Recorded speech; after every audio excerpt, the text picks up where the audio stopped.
Welcome to Ditch Auto. My name's Jerad, and I have the Sony A9 here on my table. It came in today, and I've spent a little bit of time with it, not a whole lot, but I've spent enough time to kind of give you my initial thoughts. I thought that would be better than doing like an unboxing or something like that, because I know a lot of people are wondering, is the A9 a valid upgrade for them from the A7R2? So I've been shooting on the A7R2 since the day that it came out. I pre-ordered it, it came out, and I've been shooting on it ever since. And so, in typical Sony fashion, like the A7R2 is getting a little long in the tooth, which is why I was itching for the A9 when it came out.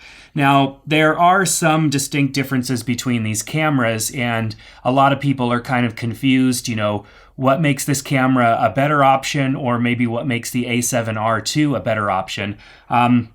So I'm going to go into that more in detail in a specific video where we'll match up specs and we'll talk about all of those, maybe those individual things. But this is my initial thoughts video on the camera. So when I first pulled the camera out of the box, it felt like there was a lot more there to me. I don't really know why. Upon putting these cameras next to each other, there isn't much of a difference in the size. There's a little bit more thickness to the top of the body. The grip is about the same size. It feels a little bit bigger because you have a little bit more meat on the back end here of the A9. So it is just a little bit bigger, but not much at all. So things that I really liked about the A9 upon initial inspection, obviously, are the dual SD card slots. These days, I have pretty big SD cards. I've got a lot of 64 and a couple of 128 gig SD cards. And considering this is a slightly lower resolution camera than this, I'm not going to run out of space as fast on a big card like that. I'm going to be able to shoot a lot on a card like that. But it is good to have the dual slots in there, especially if you're going to shoot some video with the A9. Shooting 4K video obviously takes up a lot of memory, so having the dual slots in there is a good thing. I have always bought good quality cards. I don't buy the cheap cards, so I don't have card failure, and I always format my card in the camera, and then after a card is maybe, like a year or two old, I just get rid of it. I don't let them get old enough to start failing, so I don't need the secondary card slot as a backup, because chances are I probably wasn't shooting that way anyways. So that's a different topic discussion, but dual card slots is kind of nice. The battery is huge, and I love the fact that the battery is much larger. It has about double capacity of what you would get in the other battery. I'm not a fan of the potential of maybe having to buy a bunch of batteries for this when I have a bunch of the other batteries for the A7 and A60 500 series line cameras. I have a ton of those batteries. So I'm not looking forward to having to spend a bunch of money on more batteries for this camera. I really like the way the shutter feels on this camera. The shutter button is completely different. It's much more solid. Over here, there's a little bit of play in it and wobble. It's just a very solid shutter button. It gives me that feeling of difference between shooting with a Canon, like a Canon 80D and a Canon 5D Mark IV. There's little upgrades in the build quality of that camera that makes it worth it. For a lot of years, I shot with a Canon 5D Mark III and a Canon 60D, and even then a Canon 70D there towards the end of my Canon stint. And there was always a difference in the build quality of the camera between the 5D line and the 60D, 70D line. And that is a difference that I feel between these two different cameras here. On this camera, you also have, some adjustments that you can make over here. You have your, basically your shooting speed, whether you want a single shot, high speed, medium, or low speed. And so you have some settings here, which is kind of nice, I guess, that you can toggle easily between these. They're pretty accessible in the menu, so I didn't really feel that it was that. I mean, do we really need that over here? And then we also have another toggle down here below, another option that allows us to choose autofocus, single, continuous, DMF, or manual focus. And so A lot of people have been saying this is Sony's mirrorless camera for sports photographers, and I understand why some of these settings might be important. Having physical adjustment of these settings might be important for sports photographers. A lot of times, they're looking straight through their camera. They don't want to mess with settings. Some of them are maybe older school photographers and like having more buttons and toggles than having menu items. I've gotten quite accustomed to the internal menu and everything, and I can do all that because it's mirrorless. I could do all that while looking through the eyepiece. I don't have to pull my face away from the camera. So these adjustments over here, sure, it's cool that there's another set of adjustments on the camera that don't exist on the other cameras. I don't know if it's necessary for most of us.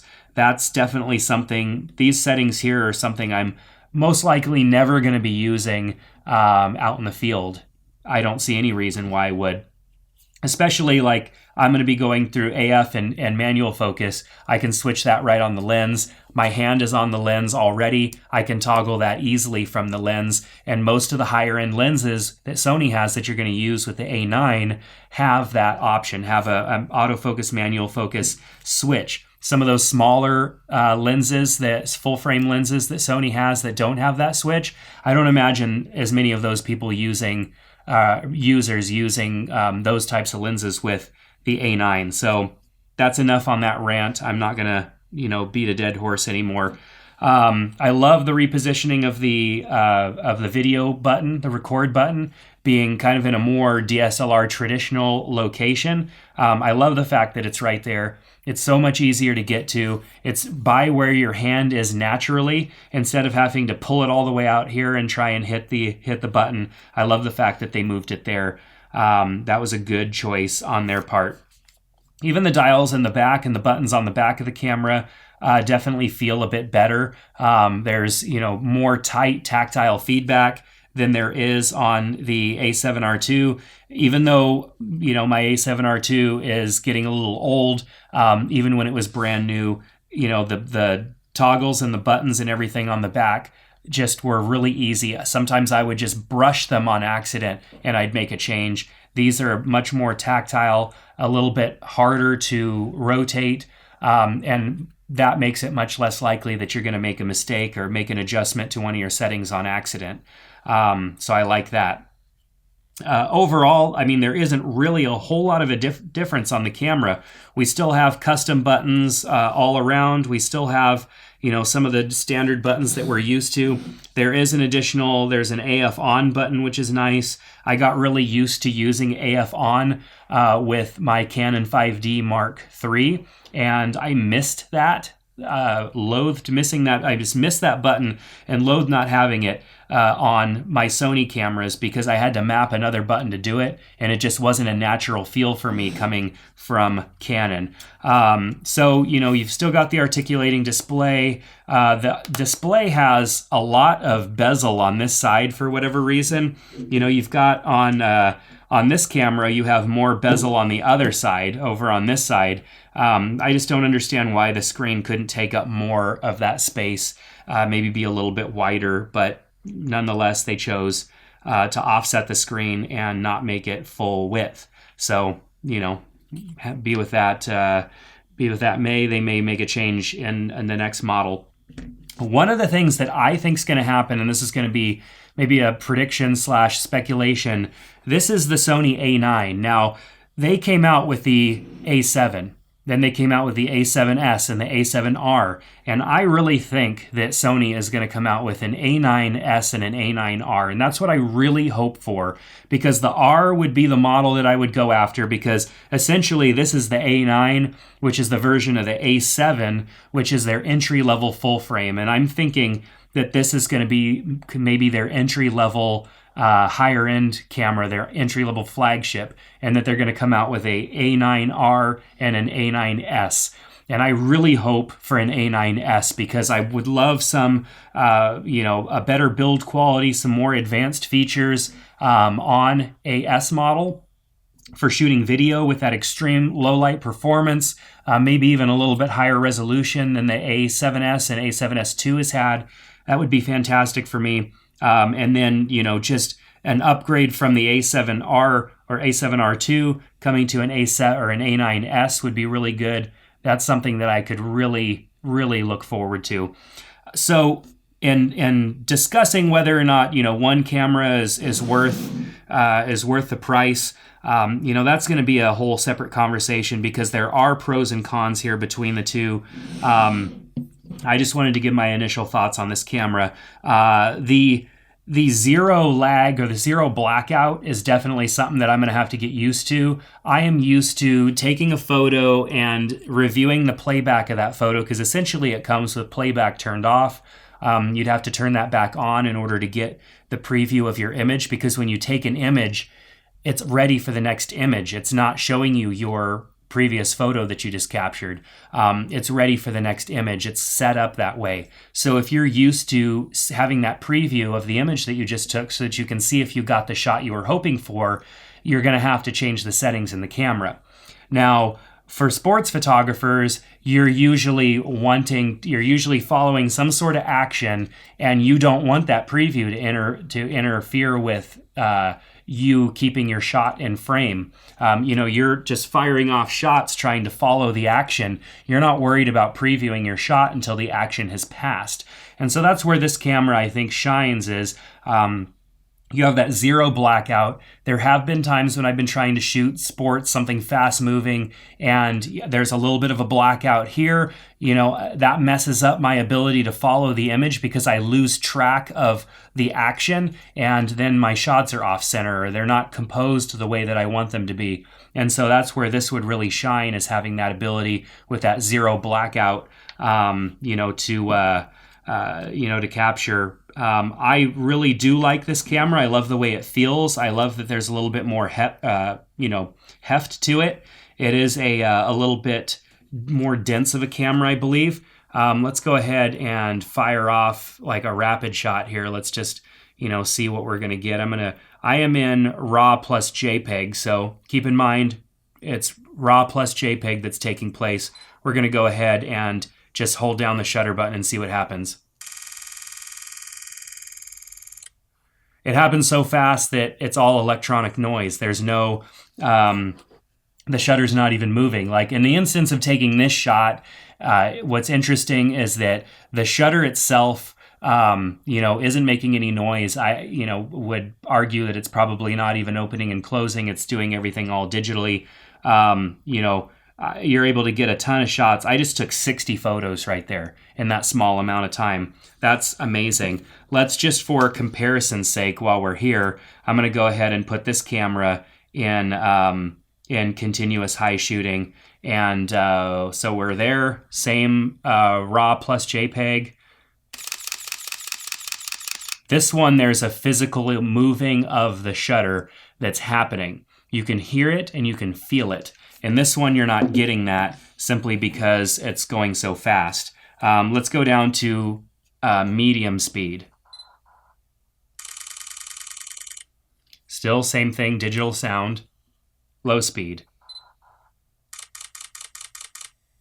So this camera definitely operates different when you're taking a photo. Now I'm at single again, and I can actually feel the shutter moving, that shutter feel.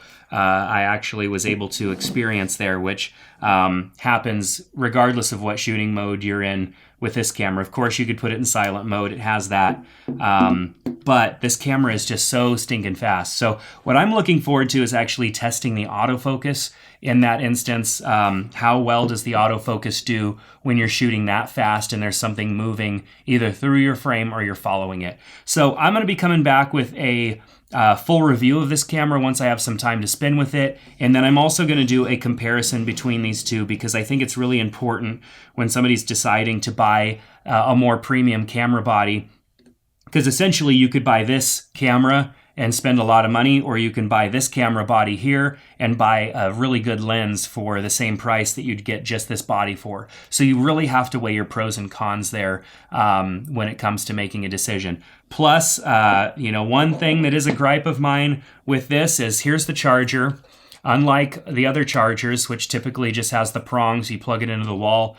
This charger comes with a cable. So it's yet one more thing that you're going to have to carry with you in order to charge. I plan to, if I end up sticking with the A9 series, I will get rid of this and I will get a battery plate for a more mobile charger, or I just won't use this altogether and I'll charge the camera through the micro USB port in the side. That's one last thing to mention is it does have micro USB, HDMI. It does also have an audio input and a monitor output for headphones. And then of course you have your Ethernet jack here, and then your ability to plug in wired flash, to fire wired flashes from the camera as well. So pretty cool that it has these features. I am not totally won over yet with the A9. I need to spend some more time with it and then probably go back and use the A7R a little bit just to kind of get that fresh perspective. For me, it's like switching between an iPhone and an Android phone, If too much time goes in between, you use the iPhone for a while, you get bored with it, you start using Android, it feels great, and then you get bored with it and you switch back and forth. I think you really have to kind of use both the cameras at the same time. I can't compare the two when I haven't really used this camera in a couple of weeks because I've been using my A6500 for more, being on the go shooting. So anyways, that's going to do it for my initial impression. Sorry this video is a little bit long. I just, I like to think out loud, and some of you appreciate that. Some of you like to leave comments about it, but that's okay. Let me know your thoughts in the comment section below. If you have any questions about the A9 that I did not cover, definitely ask them and I'll do my best to answer them. And I've also been posting some photos of the A9 over on Instagram, so make sure to check out the link in the description below so that you can see those photos. And click on that like button and subscribe to the channel if you want more videos like this. Thanks so much.